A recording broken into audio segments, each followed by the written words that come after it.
bonsoir à toutes et à tous et bienvenue sur Radio Diagonale, la web radio 100% rouge et blanche pour ce débrief de la 21e journée et l'AS Monaco qui recevait au Louis II l'OGC Nice et qui a obtenu le point du match nul dans les derniers instants. Et pour m'accompagner ce soir, je serai avec un petit nouveau, Alexandre. Salut Alex. Bonsoir tout le monde, enchanté. Et je serai avec un peu moins nouveau, Boris. Un vieux briscard. Bonsoir, bienvenue Alex, du coup voilà, on est actif en mercato d'hiver et puis bonsoir aussi à toi Rome. Et bonsoir tout le monde. Donc comme je le disais Boris, un match nul au final, pas si mauvais que ça au vu de la physionomie de la rencontre. Maintenant Marseille venait de gagner, Lyon joue demain certes contre une équipe plutôt en forme, mais on peut redouter demain soir d'être hors podium. Ouais, une journée qu'on avait commencé à la 2e place et qu'on peut très bien terminer à la 4e. La lutte continue avec Lyon et Marseille et du coup ouais ce soir un petit coup, j'allais dire un petit coup d'arrêt. On avait déjà fait match nul à Montpellier, donc un coup d'arrêt qui se prolonge, on va dire, et c'est pas très bon signe. Et en plus, on y reviendra, hein, mais je pense que sur le plan du jeu, c'est presque le plus inquiétant ce soir, même plus inquiétant que le résultat. Tout à fait. Et bon, pour rentrer tout de suite dans le vif du sujet, au niveau de la composition, il n'y avait pas de grande surprise. On savait Jemerson blessé, Radji l'a remplacé poste pour poste, idem pour Fabinho qui était suspendu, et donc on avait Endoram qui faisait la doublette avec Moutinho. Par contre Alex, peut-être que la seule petite surprise pouvait résider dans la titularisation de Diakaby sur le côté gauche, même s'il avait fait une très bonne rentrée face à Montpellier et une performance honorable face à Nice. Ouais, alors du coup on était dans un système en 4-2-3-1 ce soir avec donc Diakaby à gauche, Baldé à droite et Lemar en 10 qui fait aussi de bonnes performances dans l'axe. C'est vrai que Diakaby il aurait pu être mis sur le banc au détriment à la place de Jovetic on aurait pu jouer en 4-4-2. Maintenant c'est vrai que ce système-là avec les performances du Diakaby, c'était assez logique finalement de retrouver ce système-là. Après au milieu de terrain on avait deux petits éléments que sont Endoram et Moutinho, un plus dans la relance et l'autre plus défenseur, mais bon c'est vrai que c'était compliqué au milieu de terrain ce soir. Oui, c'était très compliqué. De toute façon, on va tout de suite rentrer dans le match, Boris, et donc une première mi-temps qui a été très compliquée au niveau du jeu, même si les Niçois semblaient un peu moins souverains qu'en coupe la semaine dernière. Peut-être que l'absence de leur milieu de terrain qui avait été très bon la semaine dernière, dont tu vas me rappeler le nom tout de suite. Le petit Tamez. Voilà. Et Tamézé, je sais pas comment. il n'était pas là ce soir. Bon, après c'était Cyprien, mais qui revient quand même plus ou moins maintenant d'une longue absence. Mais malgré tout, une première mi-temps qui a été très très très très soporifique. Ouais, alors de ce que tu disais, il y avait l'absence de ce joueur-là. On peut peut-être réfléchir à d'autres explications aussi qui seraient tout simplement qu'en Coupe de la Ligue, on a ouvert le score tout de suite, ce qui forcément a obligé Nice aussi à jouer un peu plus. Alors que là, le 0-0 est resté quand même pendant un bon moment. Le fait aussi, peut-être que Nice s'est un petit peu ajusté par rapport à ce qu'ils avaient fait en Coupe de la Ligue et où ils ont vu que ça n'avait pas payé, ils ont peut-être décidé d'être un petit peu plus attentistes. Toujours est-il que c'est un début de match qui est terne des deux côtés, avec quand même plutôt une mainmise niçoise sur le ballon, mais de manière assez stérile. Et voilà, et pas grand chose à se mettre sous la dent pendant le début de match, quoi. Ouais, après je sais pas toi ce que t'en as pensé Alex, mais c'est vrai que c'est pas la première fois, on était peut-être un peu trop habitué à ce qu'on a pu voir la saison dernière, mais ce qui est criant, c'est que déjà on a moins la main mise au milieu de terrain, l'absence en plus de Fabinho, même s'il fait pas une grande saison, on l'a quand même senti ce soir malgré tout, et surtout ce jeu sur les côtés qui est proche du néant. Ouais, c'est ce que Baldé, Diakaby, ça va vite, ça dribble un peu, mais bon pour se fondre dans le collectif, c'est encore compliqué de trouver des phases intéressantes offensivement, parce que il y a aucune accélération collective, il y a aucune accélération dans le jeu. J'ai l'impression à chaque fois que on est obligé d'attendre un exploit personnel pour pouvoir casser des lignes. Et c'est vrai que ce jeu sur les côtés, en plus de ça, on a d'un côté Jorge qui est pas non plus, qui est pas Benjamin Mendy, hein, si on doit faire une comparaison par rapport à l'année dernière. Et Sidibé, bon, qui a fait un bon match pour ma part.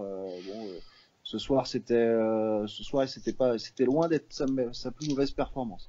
Mais c'est vrai que ça n'a pas suffi non plus pour faire du jeu au sol, amener du coup des centres pour créer des occasions. On n'en a pas eu beaucoup à se mettre sous la dent, hein. Même Non, contre le score, à part sur la fin, il n'y a eu aucune réaction. on n'en a pas eu beaucoup et du coup c'est Falcao qu'on a quasiment pas vu au final jusqu'à son but. On y reviendra en fin de débrief du match, mais il a eu absolument aucun ballon. Le seul qui a essayé à peu près de faire le jeu, alors c'est aussi son rôle, mais il était vraiment trop esselé et on a senti qu'il essayait de se projeter un peu sur les côtés, de venir un petit peu partout sur le terrain. Boris, c'est Thomas Lemar. Ouais, c'est Thomas Lemar qui remplit son rôle, on va dire, de numéro 10, qui de manière correcte, sans être non plus rayonnant. Mais c'est vrai on peut se faire la réflexion avant le match que si lui n'est pas là, il y a moyen que ça soit un petit peu le néant parce que il y a quasiment aucun autre joueur qui tente quelque chose, qui crée quelque chose pendant cette première mi-temps et même pendant tout le match. Donc on est très très dépendant de ce qu'est capable de faire Thomas Lemar en ce moment. Complètement, oui, on est complètement dépendant de lui. Mais au final, est un petit peu contre le cours du jeu, même si les Niçois n'avaient pas non plus eu d'énormes occasions. Une bonne récupération d'Endora, une bonne passe en profondeur de ce dernier pour Lemar qui centre, main de Diakabi, épaule de Baldé, but de Diakabi. Camoulox. Le miracle. Le miracle et surtout la question la polémique qui peut diviser. Le but doit-il être accordé, oui ou non, Alex? Moi j'ai mon avis. Enfin après moi j'essaie de voir. On n'était pas d'accord d'ailleurs sur ce débat-là sur Twitter notamment. Il y en a qui disent que effectivement la main influe beaucoup trop la trajectoire du ballon pour pas être sifflé. Si on reste sur l'intentionnalité, on voit bien que Diakabi a les deux mains en arrière, essaye d'éviter le ballon de la main. Bon, ça lui touche quand même dessus et ça revient pile poil sur le dos de Baldé et ça revient pile poil dans le pied de Diakabi. Bon, c'est magique, hein, mais effectivement, sur l'arbitre apparemment a vu la main et la juge involontaire. À partir de là, selon la règle, c'est pas sifflable, quoi. Donc bon, bah, tant mieux pour nous, écoute. Mais voilà un peu ce qu'on peut dire en tout cas au niveau de la règle. Mais c'est vrai que bon, la main influe tellement l'action que ça paraît un peu. On serait de l'autre côté. Je pense que on serait un peu tout rouge derrière nos micros. Voilà, de rage. Toi, Boris, de mémoire, tu es plutôt de l'avis également d'Alexandre. Oui, enfin moi j'aime pas tellement la manière dont t'as formulé la question dans le sens est-ce que c'est faute ou est-ce que c'est pas faute? Pour moi, c'est un peu le cas, c'est un des cas entre les deux où il n'y a pas de vérité en soi et où c'est purement de l'appréciation de l'arbitre. Moi, ce qui m'a un peu énervé dans le débat, c'est de lire ou d'entendre des choses du type la main influe vraiment sur l'action, ça change comment dire le cours des choses. Pour moi, l'arbitre n'a pas du tout à prendre ça en compte. Le règlement est clair, il y a un élément à prendre en compte, c'est est-ce que la main est volontaire ou pas. Donc on peut débattre après éventuellement de ça, on n'est pas dans la tête de Diakabi, mais du coup c'est pour ça que moi je dis le but aurait pu être refusé ou validé sans que moi j'y vois scandale parce que c'est de l'appréciation. Il lève quand même les bras de manière un peu bizarre. Oui, est-ce que c'est un geste très naturel de sauter comme ça? C'est pas un geste naturel. Après, j'ai pas moi comme je le ressens au feeling, j'ai pas l'impression qu'il lève les bras pour céder de son bras et diriger le ballon. Et en tout cas, c'est pas quelque chose qu'on peut établir et qu'on peut prouver clairement. Donc de toute façon, du moment où la main est jugée involontaire, une déviation de la main, ça revient à la même chose qu'une déviation du genou ou de n'importe quelle autre partie du corps. C'est pas plus fautif qu'autre chose. Donc voilà, et je pense qu'il faut juste être clair sur bien connaître le règlement. Après voilà, moi de la même façon que si Dante fait exactement la même main, ça peut siffler, ça peut ne pas siffler. J'y vois pas de matière à scandale ou à polémique particulière, quoi. Après, donc c'est peut-être plus un problème du règlement qui est un peu stupide. Parce que là, pour moi, c'est même plus une question de règle, c'est une question d'esprit. Ouais, voilà, comme vous l'avez peut-être compris, pour moi, le but ne doit pas être validé.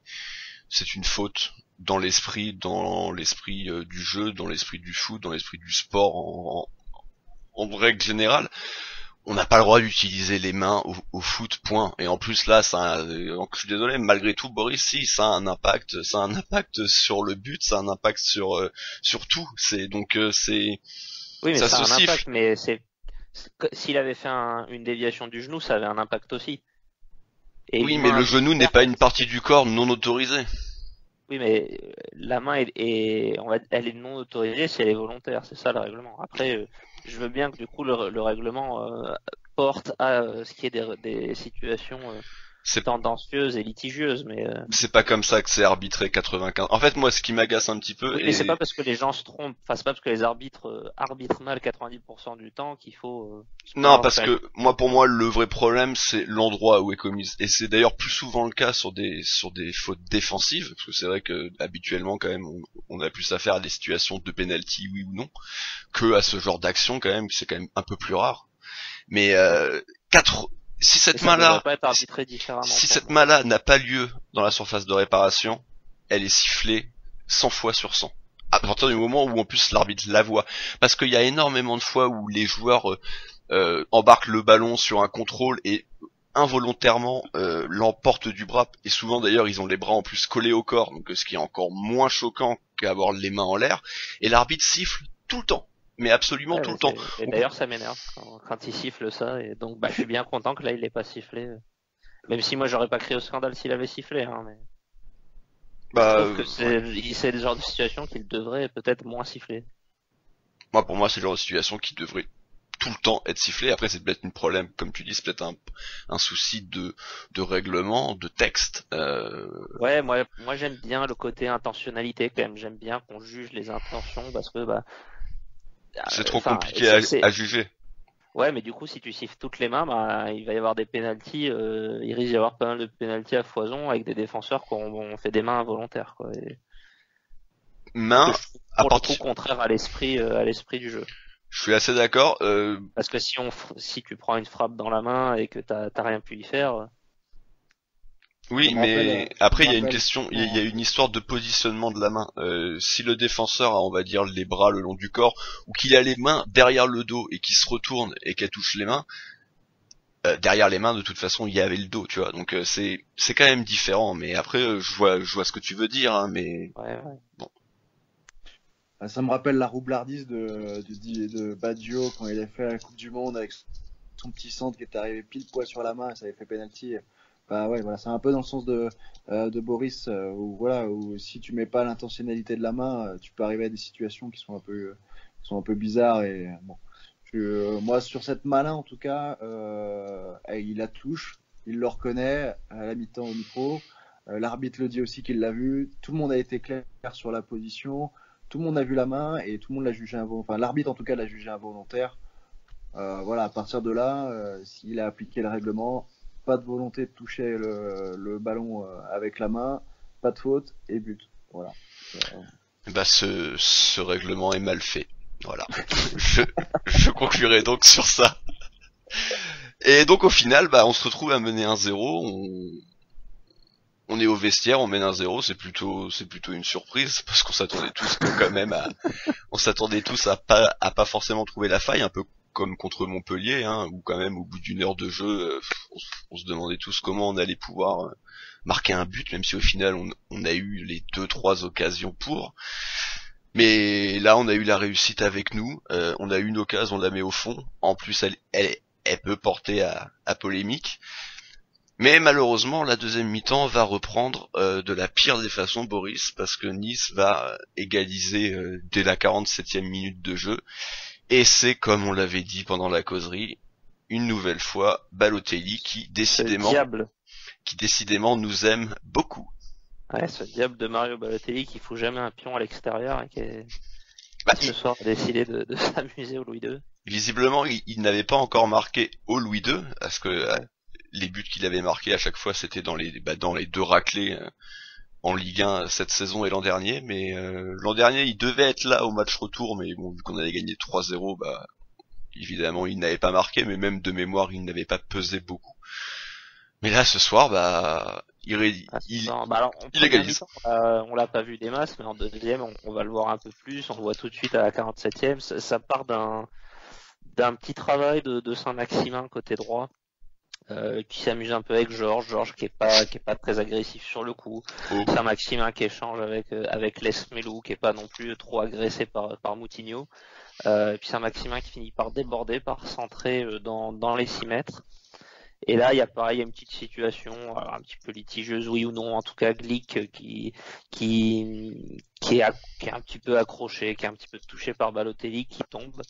Et du coup, Balotelli est tout seul pour conclure de près et égaliser. Et le but assez rageant par le moment où il vient, par l'absence de combativité de la défense et un but qui a l'air assez facile finalement à marquer pour Nice.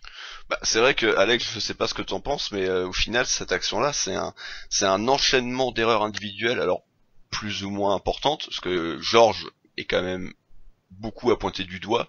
Moutinho dans une moindre mesure, mais comme tu le disais Boris, il n'est pas non plus très agressif. Radji est pas très bien positionné, il est censé s'occuper de ce genre de trajectoire au premier poteau.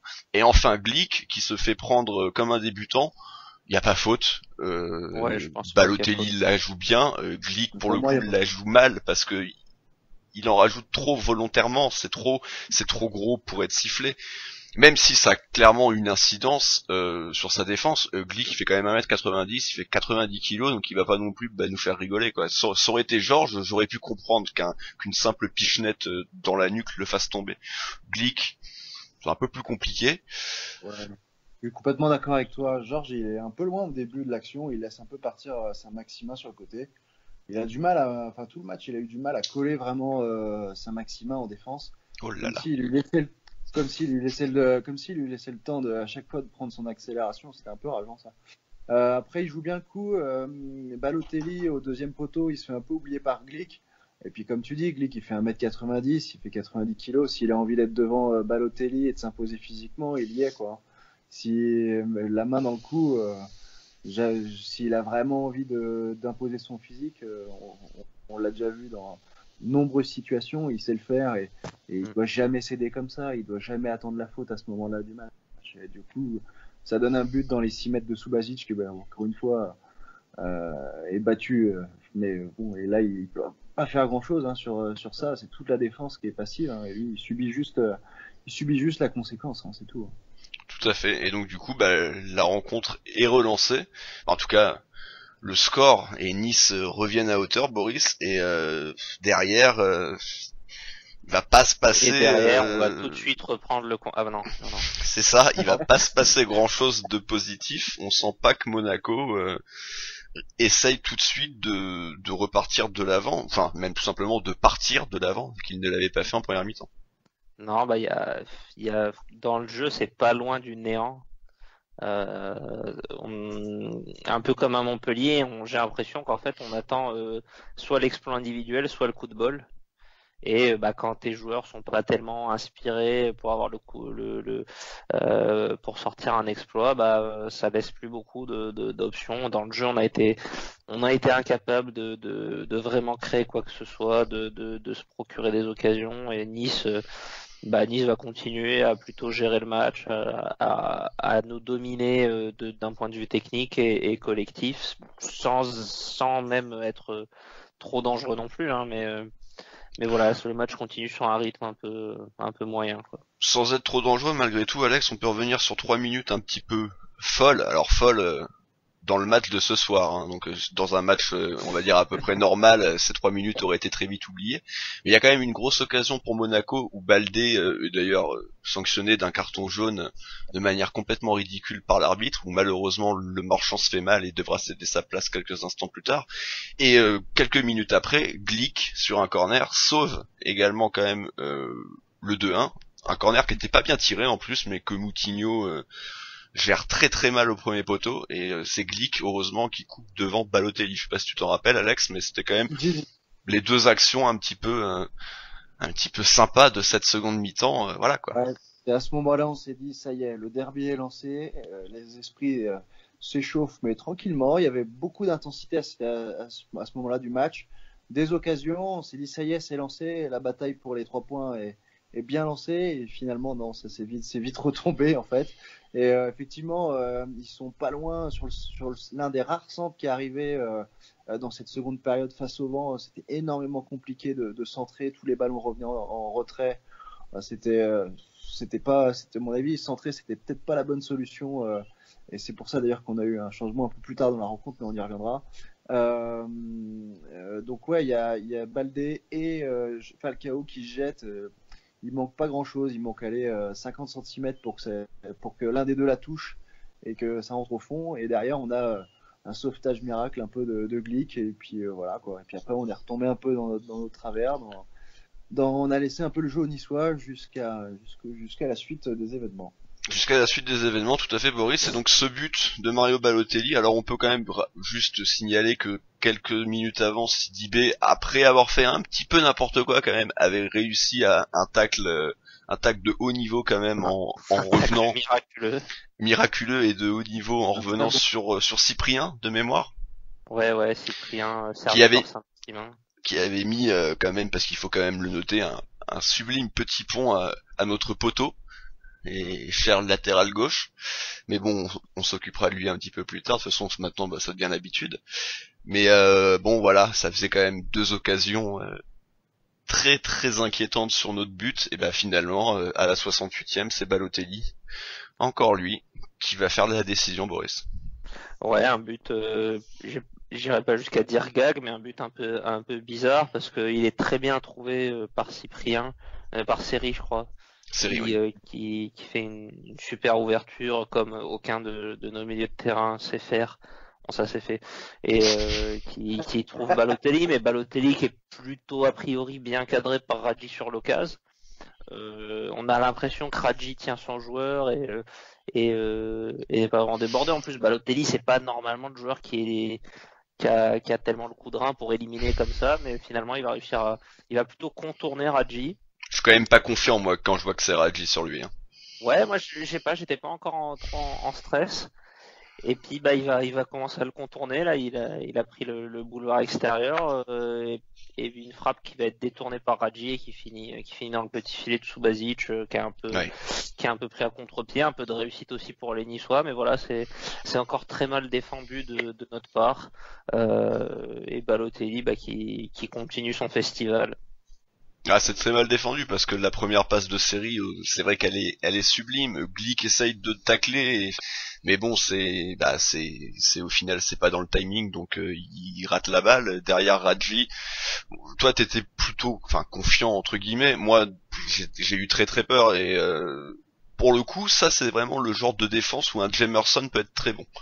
Mais Radji, dès qu'on lui demande de se déplacer un peu, même si on est d'accord, Balotelli c'est pas le joueur le plus vif du championnat, bah contre Radji ça peut suffire. Moi de mémoire, c'est un peu il y avait une situation un peu similaire au match aller entre Jamerson et Plea, ou même le match de Coupe de la Ligue, hein, en fait, où t'as l'impression que Jamerson tient le joueur et en fait il lui laisse suffisamment d'espace pour tirer et ça fait but, quoi. Oui, bah après oui, Jamerson n'est pas non plus toujours parfait, loin de là, mais dans l'absolu, ça me rappelle un peu la même situation, quoi. Dans ce genre de situation, ouais, mais Plea c'était un crochet intérieur, c'était plus arrêté Plea. Ouais. Mais après, je vois ce que tu veux dire. Après Plea, moi je suis pas tout à fait d'accord. Jemerson, il lui bouge bien le deuxième poteau. Enfin, si on parle que de la Coupe de la Ligue, hein. Il lui bouge bien le deuxième poteau. Benaglio, il doit boucher lui son premier poteau.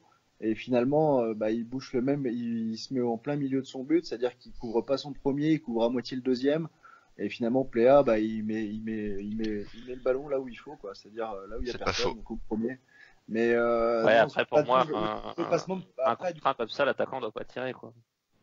bah, c'est sûr que du Ou coup. doit pas avoir une bonne position de tir.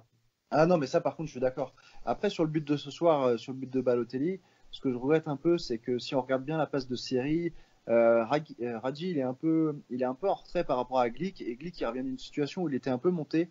Et du coup, j'ai l'impression qu'il est mal placé et que son tacle, finalement, c'est un peu, il essaye de rattraper son mauvais positionnement, quoi.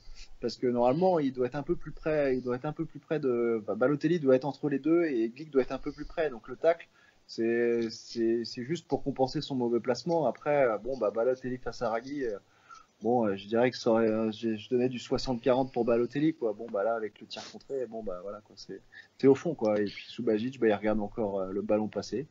Et puis il va la chercher au fond de ses filets, voilà. Puis il peut même Voilà. pas la dégager parce qu'il est contre le vent, donc du coup, obligé de la relancer au sol pour aller faire l'engagement, quoi. Voilà.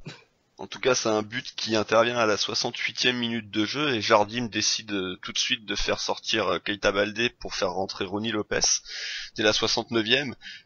Quelques minutes plus tard, Essayer de jouer à 11, du coup, bah, ça aiderait peut-être à marquer. je sais pas si c'est le meilleur joueur à faire rentrer pour jouer à 11, mais ça, c'est un autre débat. Quelques instants plus tard, c'est Jovetic qui va remplacer Diakabi et enfin Ghezal va compléter ce trio de changements assez rapide puisqu'il a eu lieu en une dizaine de minutes et qui va remplacer Endoram. Un changement du coup voilà, offensif, mais bon, en toute logique, hein, on est mené au score, donc comme t'aimes bien à le dire, Boris, Jardim, quand il faut qu'on marque un but, bah, il fait rentrer des attaquants ou en tout cas des joueurs offensifs, et quand il faut pas qu'on prenne de but, bah, il fait rentrer des défenseurs. Ce que je trouve un peu primaire. Tu te moques souvent de lui par rapport à ça, mais en même temps, Primaire. bon, c'est quand même relativement logique malgré tout. Et là, pour le coup, Oui et non. il n'a pas empilé les attaquants, il n'a pas fait rentrer, Non, bah, il fait par rentrer exemple, les ailiers, par exemple. Ouais. il n'a pas fait rentrer Carrillo. Parce que, enfin, moi, dans ce que je trouve un peu gênant, c'est que il fait le premier changement, quoi, juste après le but. C'est ça, juste après. Alors, bon, pour lui rendre crédit, il avait prévu de le faire juste avant, il me semble, hein, parce que je crois qu'on voyait déjà Lopez prêt à rentrer. Mais ça fait quand même, à ce moment-là, 67 minutes que notre jeu ne ressemble à rien, qu'on n'arrive pas à aligner 3 passes vers l'avant. Donc, j'ai envie de dire que pour moi, il doit peut-être même changer des choses avant. Ce que je pense, par contre, c'est qu'il a pas les clés, que ce soit les joueurs ou que ce soit lui qui est pas forcément, c'est pas forcément sa meilleure facette à Jardim de une et de deux faire bien jouer son équipe et de deux de changer le cours des matchs non plus. Donc voilà, lui il a pas forcément cet arsenal là. C'est pour ça que moi, c'est un peu ce que je lui reproche. Du coup, il va juste faire rentrer des joueurs offensifs sans qu'on ait forcément l'impression qu'il y a une grosse logique derrière. Qu'il fasse rentrer un tel sur le côté pour exploiter une faiblesse de l'adversaire ou quoi. On a juste l'impression, bon, j'ai telle cartouche, je tente parce que j'ai pas grand chose d'autre à faire, quoi. C'est l'impression que ça dégage. Oui. Et je trouve que c'est pas top pour un entraîneur à ce niveau-là. Après, il a d'autres qualités que je lui reconnais, mais voilà, c'est un peu ça que je lui reproche. Ouais, alors après moi, sur les changements qui ont eu lieu, je trouvais ça pas inintéressant parce qu'on n'arrivait quand même pas du tout à toucher Falcao pendant tout le match. Et lui mettre quelqu'un comme Jovetic qui a un peu plus de ballon, qui est un peu plus technique dans l'axe, ça apportait quand même pas mal de garanties par rapport notamment au centre où on n'arrivait absolument pas à toucher Falcao tout seul. Je me suis dit qu'il fallait quand même à un moment donné que en plus comme Nice menait au score, ils allaient forcément un peu reculer, hein, peut-être nous laisser un peu le ballon pour défendre leur avance. Avec la sortie d'Endoram pour Ghezal, Jovetic et Ronny Lopez au niveau technique quand même on a réussi à un peu mieux contrôler le jeu, parce que Nice nous l'a laissé aussi, hein. Mais on a réussi quand même à faire un peu mieux. Peut-être là-dessus qu'il voulait porter son effort en fin de match. En tout cas, bon. Un peu mieux en effet, et au final c'est surtout dans toute fin de rencontre que ça va un petit peu s'agiter, parce que après déjà une première grosse opportunité pour Glick et Radji, mais qui sont bien devancés par Dante, c'est finalement Boris Falcao qui va égaliser sur un coup franc finement joué, on peut le dire. Wislar. on peut le dire, par Georges, qui a du coup toutes les qualités requises pour signer à l'Olympique Lyonnais. Ouais, à part peut-être le niveau de jeu. Non, Mais, mais tu sais. Devant Jalais, ça devrait le faire. mais ouais, le seul truc, je pense qu'il a bien fait dans le match, il se fait faucher. Enfin, il y a une faute on va dire à l'angle de la surface, à l'équerre de la surface de réparation. C'est pas un mauvais, c'est plutôt un bon coup franc, mais il a la présence d'esprit, il a l'intuition de jouer ça rapidement. Ce qui est finalement une action qu'on voit assez rarement, hein, dans le foot de haut niveau, qu'on voit pas si souvent que ça et qui est pas si bête, hein, parce que vu la rareté, les défenses sont pas forcément habituées à gérer ce genre de situation et le déséquilibre peut être assez facilement trouvé et c'est ce qui va se passer parce que il décale Jovetic. Je crois que c'est Jovetic, hein, Jovetic Oui. qui frappe, s'entretire, je sais pas trop, repoussé par Benitez, et Falcao, qui dans son jardin, là, dans les 6 mètres, seul face au but vide, qui justifie, on va dire, sa présence sur le terrain. Voilà, moi, ce que je disais, on attend un petit peu le coup de bol ou l'exploit individuel. On n'est pas loin de ça, hein, sur ce but. Il faut qu'on pense à un truc un peu tordu, un peu, enfin c'est pas limite, hein, parce que c'est totalement légal, mais voilà, c'est un peu inhabituel pour trouver l'ouverture, quoi. C'est ça. Quelque chose pour faire basculer la fin du match. Et à noter aussi que quand Georget tombe, en fait, il y a Jovetic qui se rapproche en fait et qui lui propose l'appel aussi. Hein. Ouais. Donc, ils sont deux enfin voilà. Oui. Vraiment une bonne communication entre les deux joueurs qui apporte ce moment où ça bascule, ce moment inattendu qu'on attendait tant depuis 93 minutes. Et voilà, ce petit soupçon de jeu, ce petit soupçon de vitesse vers l'avant, et ça arrive enfin. Et voilà. Tu veux donc dire que ce n'est pas Georges qui a eu une initiative positive? Ah mince. C'est une initiative collective, c'est encore plus beau. J'y avais presque cru. Bon du coup je vais lui réenlever un point alors, parce qu'en fait il y est pour rien. Si, quand même, il fallait avoir la présence d'esprit de... Bien sûr. Il a levé la tête déjà, c'est déjà pas mal. Bien sûr, et donc au final, voilà, Monaco qui s'en sort un peu miraculeusement avec cette égalisation dans les ultimes secondes. Ça rattrape aussi des égalisations, voire des défaites qu'on a pu subir dans les ultimes secondes, face à Lyon, face à Montpellier. Voilà, donc ça rééquilibre un petit peu ça. J'avais parlé d'Ocean's 11 après le match de Coupe de la Ligue, là on a eu le 2, du coup on a eu Ocean's 12, donc je sais pas quand est-ce que sera le dernier, mais voilà, un beau petit braquage, et c'est la seule satisfaction, je pense, ce soir, c'est le timing, on va dire, qui fait que c'est quand même jouissif d'arracher le nul à la dernière seconde, comme ça. Et en plus, on peut imaginer que le ragomètre a dû monter dans les tours, là, côté niçois, parce que se prendre un but comme ça, en plus, où je pense que tu peux t'en prendre qu'à toi-même, ça doit être assez, sans compter le premier. Voilà, on peut imaginer que ça n'a pas été très bien vécu de leur côté. Tout à fait. En tout cas, on va tout de suite passer aux prestations individuelles et on va commencer par le flop de cette rencontre. Et c'était pas mauvais, c'était très mauvais. Voilà, exactement. Je vais commencer par toi, tiens Alex. Pour toi, quel a été ton flop et quelle note lui as-tu mis? Pour moi, c'est Georget à gauche. C'est un 2 massif. Et ça ne vaudra pas plus que ça pour moi ce soir. Je l'ai trouvé à la peine dans toutes ses décisions. Quand il fallait lancer en profondeur, il ralentissait, il mettait les pieds sur le ballon et il repassait par Ragui. Quand il fallait serrer sa Maximin, il lui laissait prendre de la vitesse. Enfin voilà, peu de bonnes choses ce soir, à part le fait qu'il ait levé la tête et vu Jovetic qui allait partir au but. Donc voilà, pour moi c'est loin de ce qu'on attendait de ce côté-là, et les centres n'ont pas été bons. Enfin sinon il n'y a pas grand-chose de satisfaisant, et puis on voit bien en plus qu'au milieu de terrain, en plus Moutinho qui était de ce côté-là en première période, en tout cas, il avait énormément de mal à faire développer du jeu, à trouver Diakhaby aussi sur son aile, parce que Georget, il était jamais où il fallait tout le temps couvrir. Enfin bref, à mon avis, il y a eu pas mal de courses dans le vent au milieu de terrain pour compenser l'indécision de Georget dans son placement et dans ses actions. Boris, toi, quel est ton flop? Alors, j'ai 2 joueurs à qui j'ai mis la même note, mais pour varier un petit peu, on va dire que je vais mettre Joao Moutinho, qui m'a beaucoup déçu ce soir, à qui j'ai mis 3. Alors pour pas faire de surprise, j'ai mis la même note à Georges. Et Moutinho, dans un match comme ça, où en plus il n'y a pas Fabinho, je pense qu'on peut attendre beaucoup plus de lui dans sa capacité à faire du jeu, à faire des passes, à mettre un peu de rythme. Ce soir, on l'a déjà dit, c'était le néant le jeu, et je pense il en est en bonne partie responsable. Il a rien créé, il a rien proposé du début à la fin.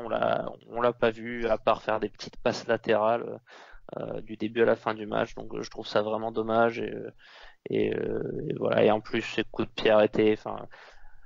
Là, ils sont 2 responsables, mais moi, les coups de pied arrêtés à la rémoise, j'en ai un petit peu marre aussi. Et voilà, avec ces centres qui dépassent pas le premier poteau à chaque fois, un petit peu énervant.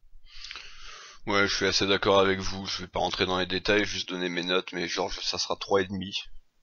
Sans cette dernière petite fantaisie où il obtient le coup franc et où il le joue bien, ça aurait été un peu moins, mais voilà, 3,5.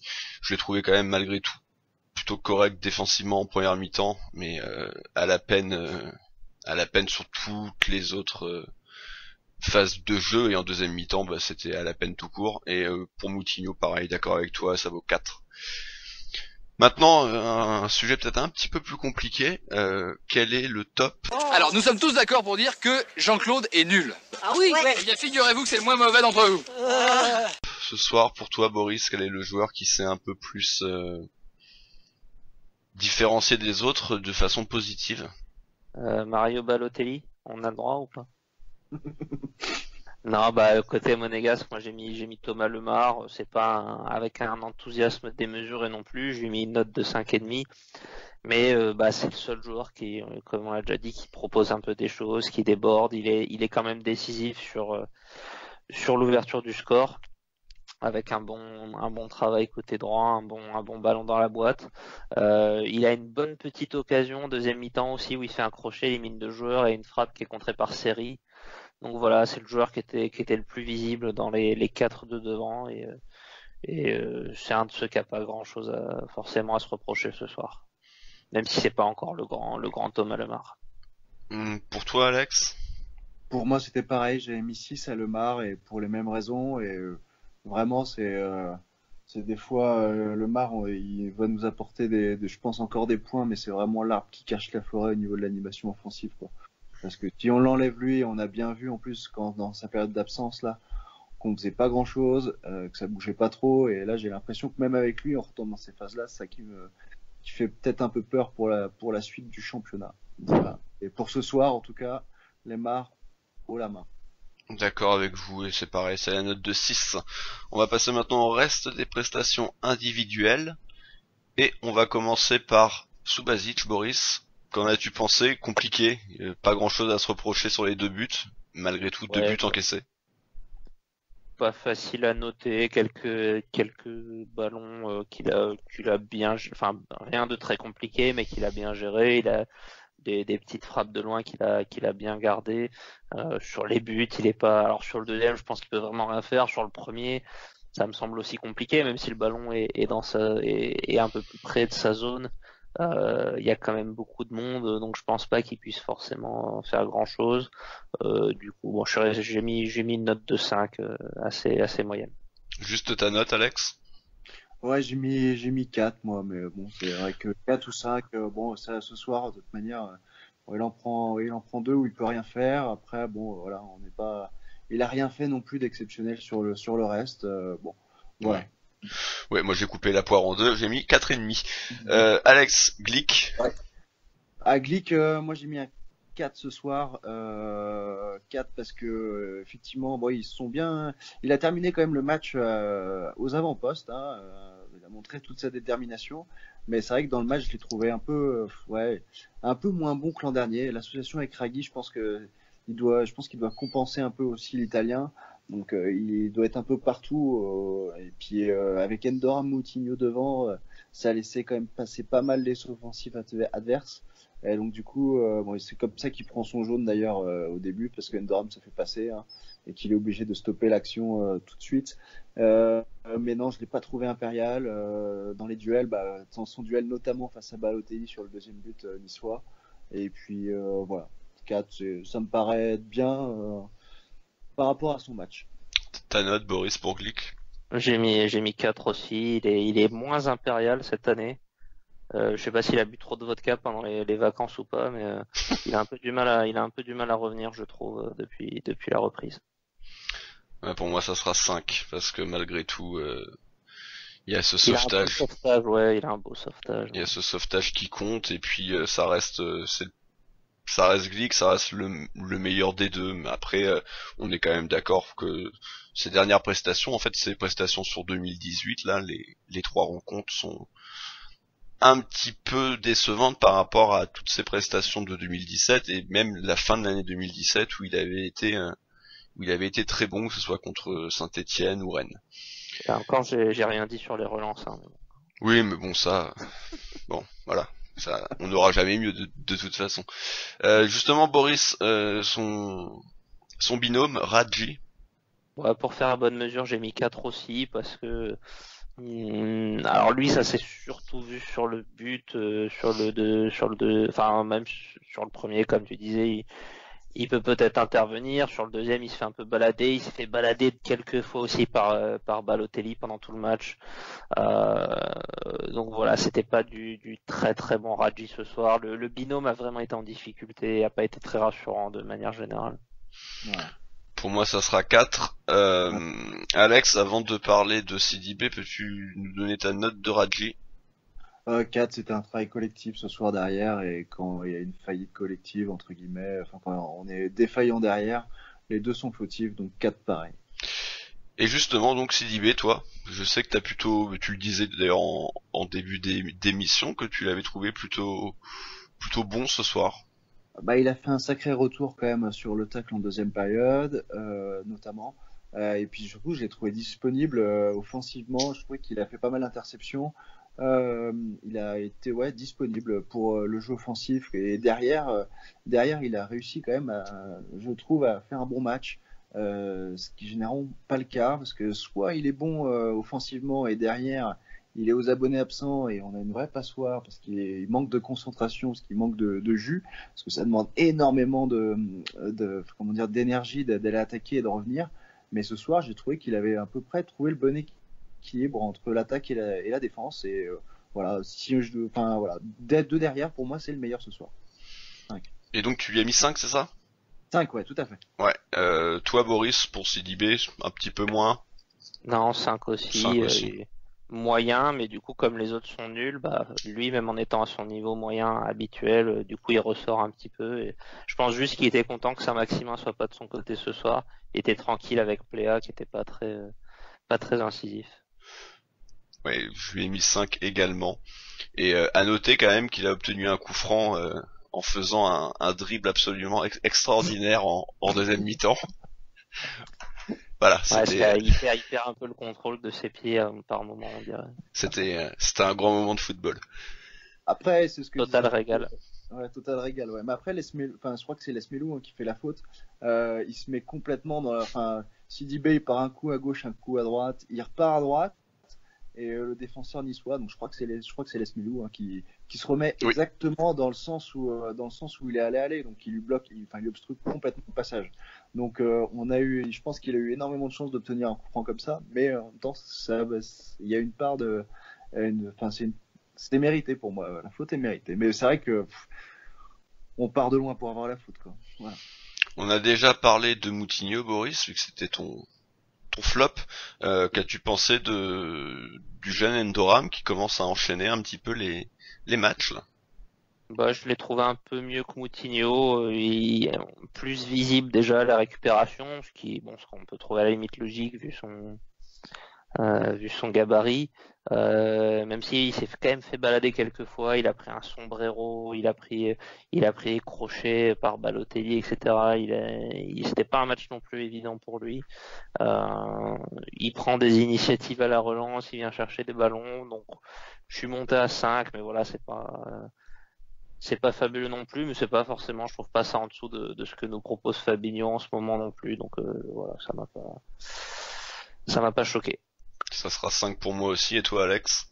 Moi, j'étais un peu plus critique sur lui ce soir. J'ai mis 4. Je l'ai trouvé perdu. Je sais pas où il était. Je sais pas si lui-même savait. Il a fait pas mal il a fait des interceptions. On l'a vu à la relance. On l'a vu enfin voilà, après l'interception, amener le danger, amener des passes vers l'avant. Mais j'ai trouvé, enfin ouais, je l'ai trouvé, enfin des fois, on se baladait au milieu, on n'avait pas le ballon, on savait pas trop où il allait, il savait pas trop où il allait non plus. Ouais, je l'ai trouvé, ouais, c'est ouais, vraiment demi-teinte, mais plus moins bien que bien, quoi. Voilà. Pour moi, c'est un peu une déception, quoi. On est déjà revenu sur Lemar, donc on va tout de suite parler des trois entre guillemets de la ligne offensive. Alors je vais m'occuper de Keita Baldé parce que si je le laisse à Boris, ça va faire du petit bois. Ça va faire du petit bois. Donc non, je vais m'occuper de Baldé. Alors je lui ai mis 4, évidemment, c'est pas une bonne note parce que c'est pas une bonne rencontre, c'est pas une bonne prestation. C'est pas Boris, tu ne t'en occupes pas. Non, c'est pas une bonne prestation. Voilà, c'est très décevant sa rencontre de ce soir. Maintenant, il a pas non plus énormément de ballons intéressants. Enfin, c'est un peu compliqué en fait à savoir ce qu'est vraiment ce joueur. Tu sens qu'il est capable de faire des vraies choses intéressantes, par moments tu sens qu'il a un vrai bagage technique, et puis par d'autres moments il fait des contrôles, il fait des déviations d'une qualité plus que douteuse.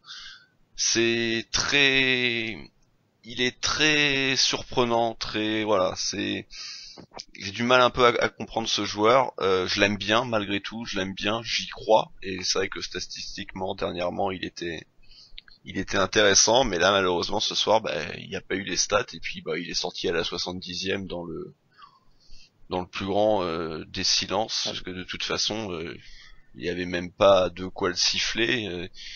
Il n'avait pas été il n'était pas là ce soir, voilà. Je sais pas vous, juste vos notes pour Baldé. Ouais, j'ai mis 4 aussi, assez fantomatique. Et toi Alex? N'inquiète pas les stats, de toute façon, c'est catastrophique, et ce soir il n'y a pas de stats. Donc... Et toi Alex? Bah moi j'ai mis 4, mais dans ces stats, il y a quand même une belle passe décisive du dos ce soir. Ouais, c'est vrai. Et puis non, en première période, je l'ai trouvé en 1 contre 1 quand il était un peu à l'arrêt à côté du poteau de corner. Il a quand même réussi pas mal de centres en 1 contre 1. Ça a réussi à passer, mais bon, voilà quoi. Il y a juste ça. Enfin, il n'y a pas grand chose d'autre à retenir quoi de son match quoi. C'est compliqué. On a l'impression qu'il est capable de dribbler, enfin pas de dribbler tout le monde, mais d'accélérer et de faire des différences.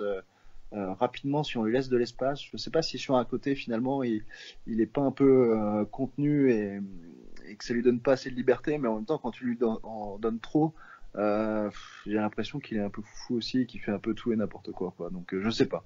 Ouais, 4 en tout cas pour ce soir, et pour la suite on verra bien. Voilà.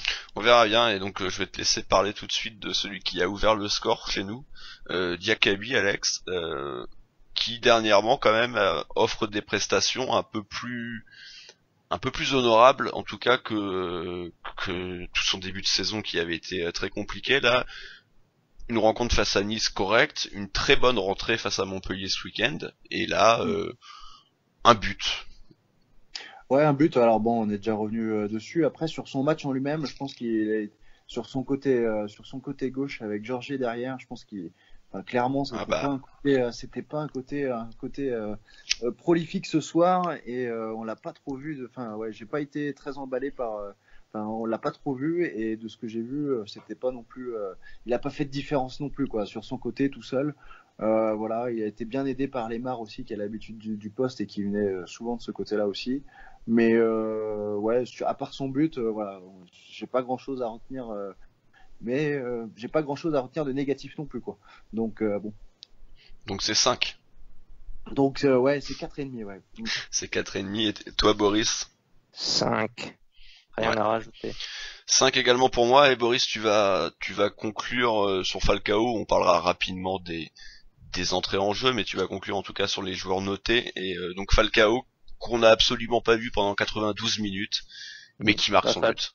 Falcao qui a fait son match à 4 habituel, où il touche pas un ballon, il a pas une occasion, et du coup on lui met 4 parce que on se dit bon, on va pas descendre en dessous, c'est pas non plus que de sa faute s'il a pas touché de ballon. Puis il a mis ce but à la fin, donc ça monte à 5. Mais difficile d'aller au-dessus parce que on l'a pas vu du tout, et jusqu'à cette 92e minute, on pouvait se dire que Carrillo aurait fait le même match.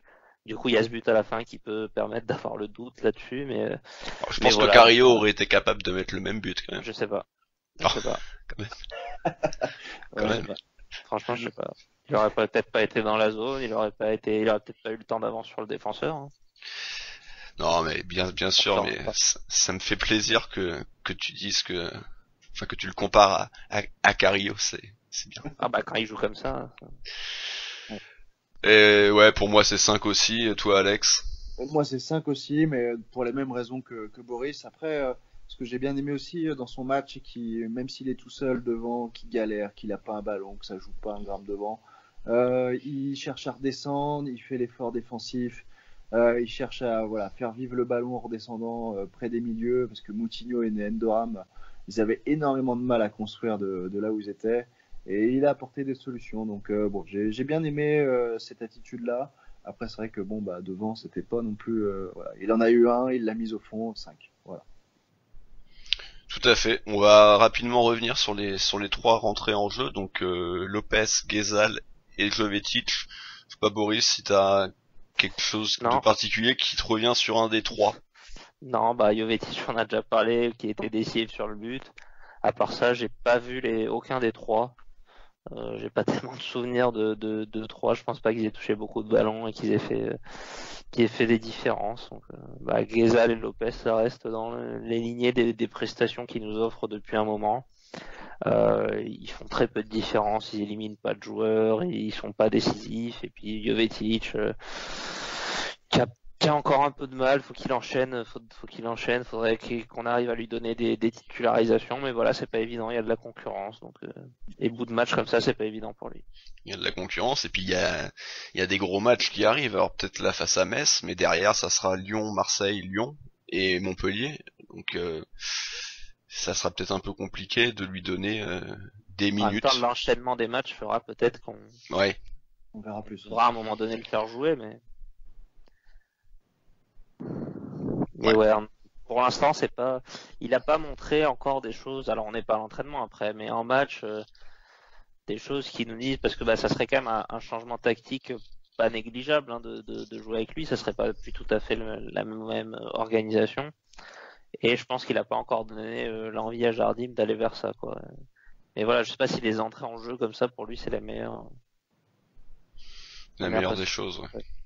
Ouais. Après moi c'est vrai que Jovetic j'en attends quand même un peu plus, hein, je veux le voir un peu plus, pardon, je sais pas que j'en veux un peu plus à lui, parce que je suis sûr qu'à 2 devant ça pourrait quand même, mais comme tu dis, s'il donne pas envie à Jardim de passer en 4-4-2 avec Lemar à gauche et Jovetic derrière Falcao, c'est qu'il y a peut-être une raison aussi à l'entraînement.